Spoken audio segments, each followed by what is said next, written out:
بسم اللہ الرحمن الرحیم۔ آپ کی خیریت و عافیت کے لیے دعا گو ہیں۔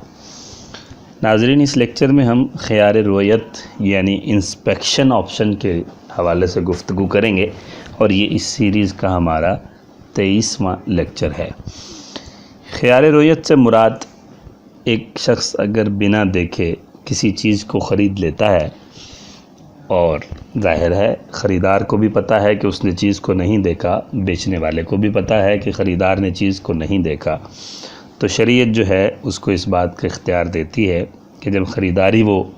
کرنے کے بعد اس چیز کو دیکھے گا تو اسے ایک آپشن ملے گا کہ وہ اس چیز کو ایکسیپٹ کرے یا ریجیکٹ کرے، اور یہ ایک بلٹ ان فیچر ہے، اور ایک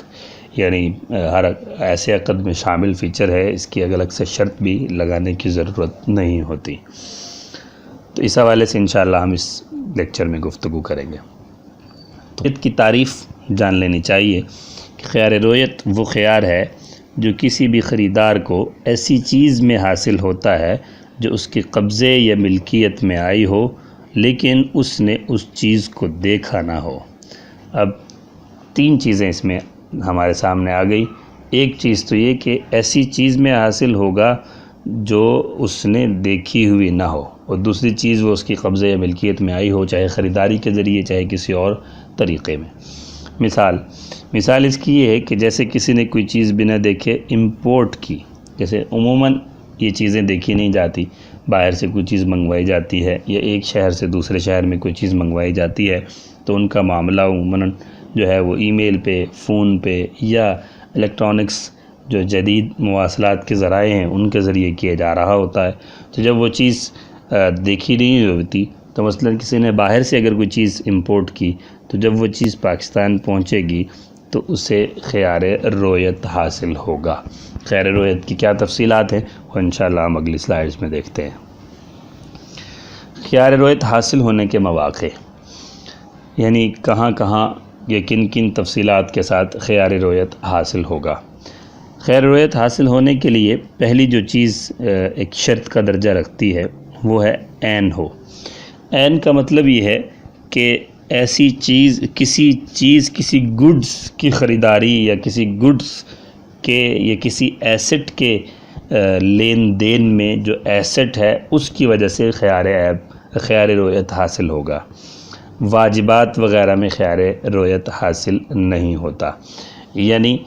واجبات سے مراد یہ ہے کہ ایک شخص کے ذمے کوئی چیز دینا لازم تھی، اس نے کہا کہ اب یہ چیز جو ہے میری بجائے تمہیں فلاں شخص دے گا، یا جو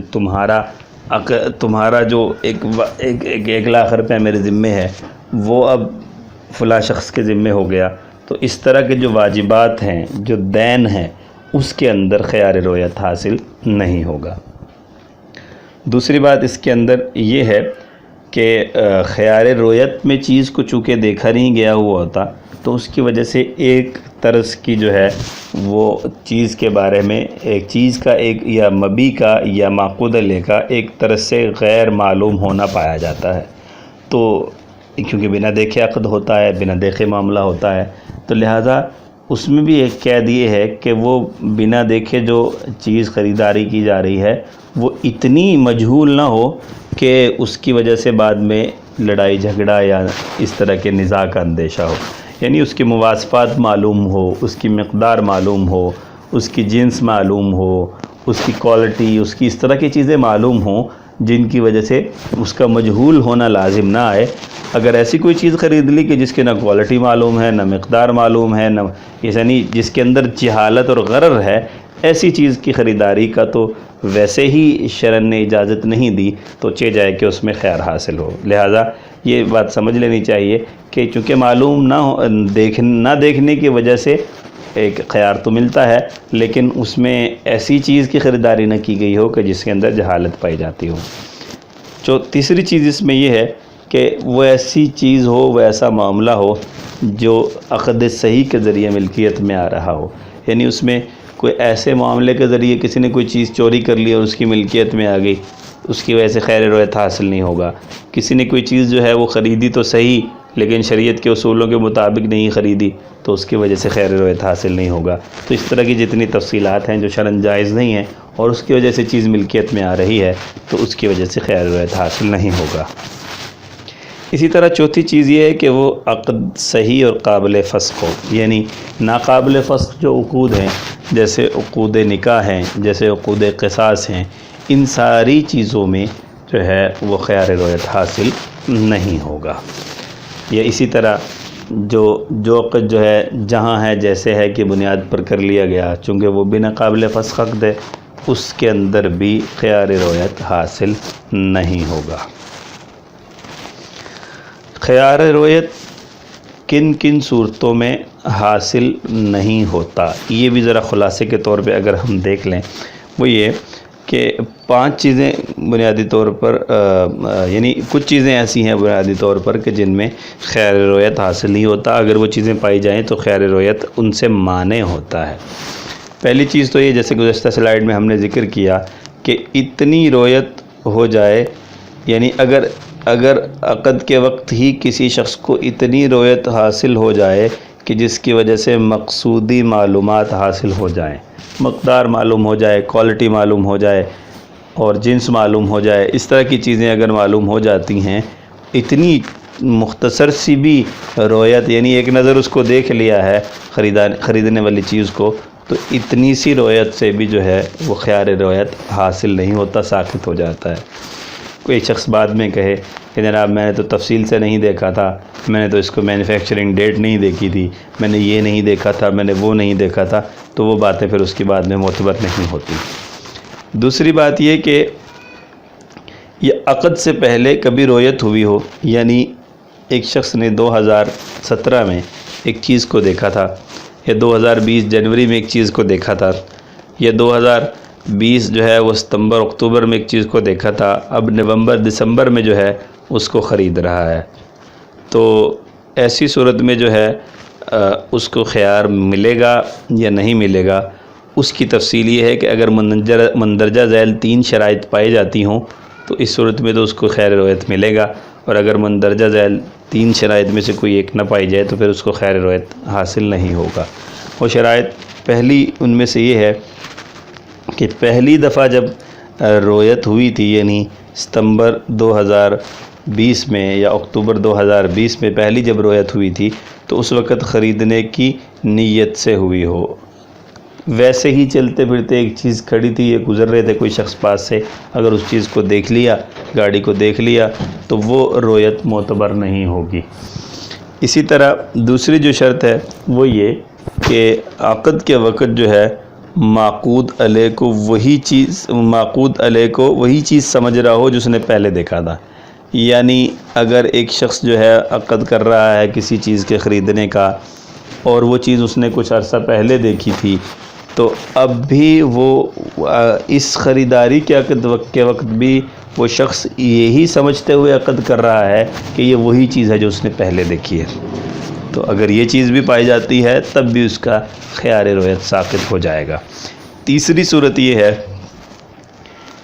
شرط یہ ہے کہ جب پہلی مرتبہ اس نے 2 ستمبر 2020 میں چیز دیکھی تھی اور اب جب خریداری کا وقت ہے تو اس دورانیے میں اس چیز میں کوئی تبدیلی نہ آئی ہو، کوئی تغیر اس میں نہ ہوا ہو۔ اگر اس میں کوئی تغیر اور تبدیلی ہو گئی تو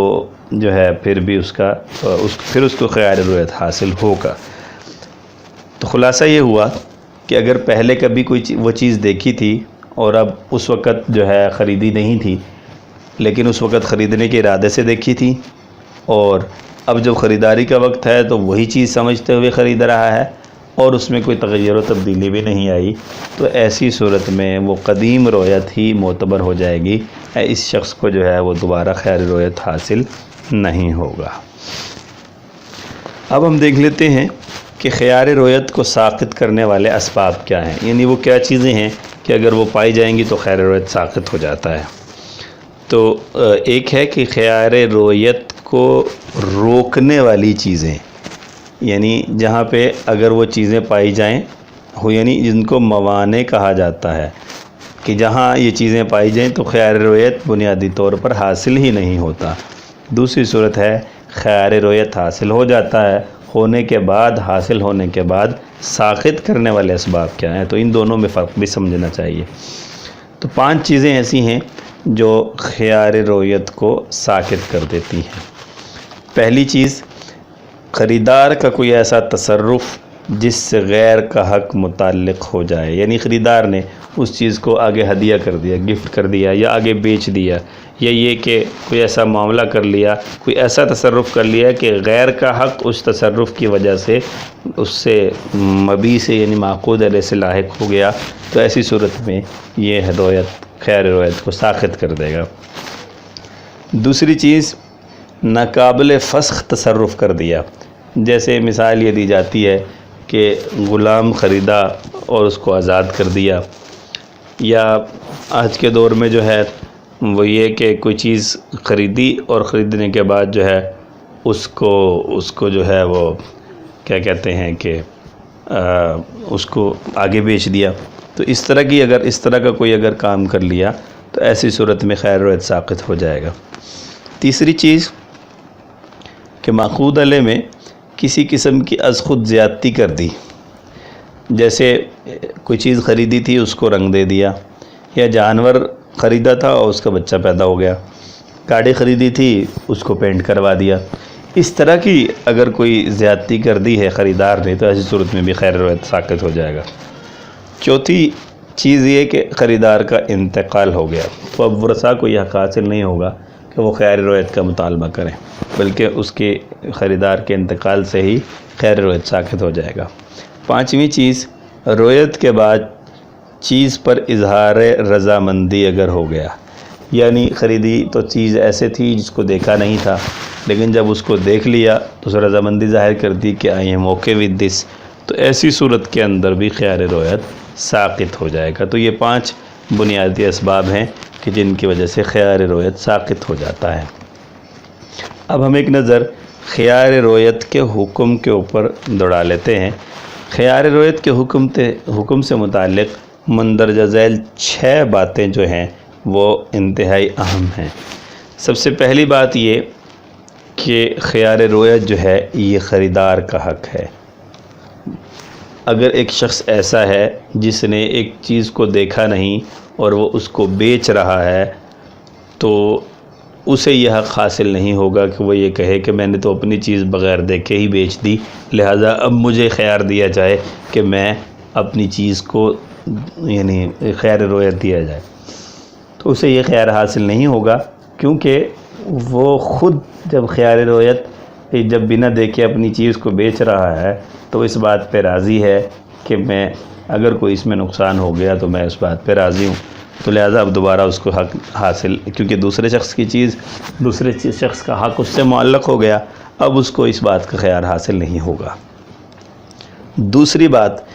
کہ اس حق کے تحت عقد کو فسخ کرنے کے لیے فروخت کنندہ کی رضامندی ضروری نہیں، محض اطلاع کافی ہے۔ ایک شخص نے بنا دیکھے کوئی چیز خریدی تھی، اب خریدار کو خیار رویت حاصل ہے، لہٰذا جب وہ دیکھے چیز کو اور اسے پسند نہ آئے تو وہ بس اطلاع کر دے کہ بھائی مجھے یہ چیز پسند نہیں آئی۔ اب بیچنے والے کی اس کے اوپر رضامندی ہونا یہ ضروری نہیں ہے، شرعاً ایسا کرنا ضروری نہیں ہے۔ تیسری چیز، فسخ شدہ چیز میں شفع نہ ہوگا، کیونکہ شفع کا کانسیپٹ یہ ہے کہ اگر کوئی چیز بیچی جا رہی ہے، جائیداد وغیرہ بیچی جا رہی ہے، اور جائیداد کے ساتھ جو ہے دوسری جائیداد والے کو یہ حق، یعنی پڑوسی کو یہ حق حاصل ہوتا ہے کہ پتہ نہیں کون کیسا میرے پڑوس میں آ کے بس جائے تو میں ہی یہ زمین خرید لوں۔ تو اگر کوئی چیز ایسی ہے کہ جس میں کوئی زمین بیچی گئی اور خیار رویت حاصل ہو گیا، تو جب بیچی گئی تھی تب تو حق شفع حاصل نہیں ہوا تھا، یا ہو گیا تھا، اس نے اویل کر لیا، ٹھیک ہے، لیکن اب وہ واپس فسخ کر رہا ہے تو یہ معاملے کا فسخ ہے، اس وجہ سے خیار رویت حاصل نہیں ہوگا۔ خیار رویت نئے معاملے میں حاصل ہوتا ہے، یعنی یہ معاملے کا فسخ ہے، اس وجہ سے شفع حاصل نہیں ہوگا، کیونکہ شفع جو ہے وہ نئے معاملے میں حاصل ہوتا ہے، تو یہ نیا معاملہ نہیں ہے، اس لیے اس میں شفع کا حق حاصل نہیں ہوگا۔ چوتھی چیز وہ یہ کہ خیار رویت کی صورت میں جب ایک چیز جو ہے اس کا معاملہ فسخ کر دیا جائے تو اس چیز کو واپس پہنچانا بائع کے پاس یہ خریدار کی ذمہ داری ہے۔ مثلاً اگر کوئی چیز ایسی ہے کہ جس کے واپس پہنچانے میں پیسے خرچ ہوتے ہیں یا وقت خرچ ہوتا ہے یا مشقت اٹھانی پڑتی ہے تو یہ سارے کام خریدار کرے گا، شرعی طور پر بائع یا بیچنے والا اس کا ذمہ دار نہیں ہوگا۔ پانچویں چیز اس میں یہ ہے کہ ایک مرتبہ اگر خیار رویت حاصل ہو گیا اور اس کے بعد وہ ساقط ہو گیا تو دوبارہ سے خیار رویت حاصل نہیں ہوگا۔ خیار رویت زندگی میں ایک مرتبہ ہی ایک عقد کے اندر دستیاب ہوتا ہے شرعاً۔ چھٹی چیز اس میں یہ ہے کہ خیار رویت تجزی کو قبول نہیں کرتا، یعنی اصل نمونے کے مطابق نہ ہوئی تو دونوں میں خیار نہ ہوگا۔ اس کی ایک مثال ذکر کی جا رہی ہے کہ خیار رویت میں تجزی نہیں ہوتی۔ مثلاً ایک شخص نے دو چیزوں کو ایک ساتھ بیچ دیا۔ مثلاً ایک شخص نے دو چیزوں کو ایک ساتھ جو ہے وہ بیچ دیا، 1000 روپے کی دو چیزیں بیچ دی۔ اب وہ دو چیزیں جو ہے ان مواصفات کے مطابق، ان میں سے ایک چیز تو مواصفت کے مطابق تھی، ایک چیز مواصفات کے مطابق نہیں تھی، اور یہ خریداری ہوئی جو ہے یہ بغیر دیکھے ہوئی ہے۔ تو اگر اب خریدار یہ کہے کہ بھئی ایک چیز تو میرے چاہت کے مطابق ہے، دوسری میرے چاہت کے مطابق نہیں ہے، لہٰذا جو چیز میری چاہت کے مطابق نہیں ہے اس میں خیار رویت اویل کرتا ہوں، اس کا استعمال کرتا ہوں، اور جو چیز میری چاہت کے مطابق ہے اس میں خیار رویت کا استعمال نہیں کرتا، تو شرعاً اس کو اس بات کا اختیار نہیں ہے، بلکہ اگر وہ چاہے تو دونوں میں خیار رویت استعمال کرے، اور اگر چاہے تو دونوں میں ہی خیار رویت استعمال نہ کرے۔ تو خیار رویت کے حکم کے حوالے سے یہ بنیادی طور پر کچھ چیزیں تھیں جو آپ کے سامنے ذکر کر دی گئی۔ ناظرین، یہ بھی ایک ٹیکنیکل یعنی پراپر ایک ٹیکنیکل شرعی جو ہے وہ بیسکس کے ساتھ ایک معاملہ ہے خیار رویت کا، جو کہ بہت ہی اہم نوعیت کا ہوتا ہے۔ تو اس لیکچر میں کوشش کی گئی ہے کہ کسی قدر ممکنہ طور پر جو ہے اس کو آسان بنا کر آپ کے سامنے پیش کیا جائے۔ اسی حوالے سے بہت ساری چیزیں، اس کی ٹیکنیکل چیزیں جو ہیں ایسی ہیں جو شاید اس میں ذکر نہیں کی گئی، لیکن بنیادی کانسیپٹ سمجھنے کے لیے ضروری مواد کو ذکر کر دیا گیا ہے۔ امید ہے آپ حضرات نے اس کو انجوائے کیا ہوگا۔ آپ کی توجہ کا بے حد شکریہ۔ جزاکم اللہ تعالی خیرا۔